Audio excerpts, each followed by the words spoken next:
સુરેન્દ્રનગર વઢવાણને જોડતી ભોગાવો નદીમાં વિદેશી પક્ષીઓનું શિયાળો જામવા સાથે આગમન થતું જોવા મળ્યું છે। ત્યારે સ્થાનિક લોકો આ પક્ષીઓને જોવા અને ચણ નાખવા માટે બ્રિજ ઉપર જમાવડો પણ લગાવી રહ્યા છે।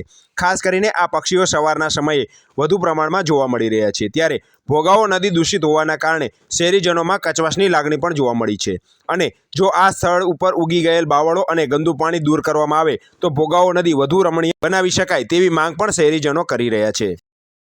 વઢવાણ ધોળીપુર પાસે જે નવો પુલ બનાવવામાં આવેલ છે ત્યાં વિદેશી પક્ષીઓનો સવારમાં જમાવડો થાય છે, પણ નીચે નદીનો ભાગ હોય, બધી ગંદકી હેજી હોય અને જોઈને સાફ કરવામાં આવે અને તો વધારે પક્ષીઓ પણ આવેલું છે અને એની ચણની વ્યવસ્થા અને પાણીના કુંડા હાથે બેસે એક વ્યવસ્થા તંત્ર કરે એટલે ભોગાવો નદી સાફ કરે તો બધું થાય એવું છે ને। નદી જો સાફ કરવામાં આવે તો આ ગંદકી દૂર થઈ જાય અને આ જે સ્મેલ ને બધી જે ગંદકીને આવે છે એ દૂર થઈ જાય। વધુ પક્ષીઓ આવે તો ફરવાનું સ્થળ બને, વધુ પક્ષીઓ આવે તો પર્યટક સ્થળ જ બનેવું છે અને માણસો બધા ઊભા રહી જાય છે આ પક્ષીઓ જોવા માટે।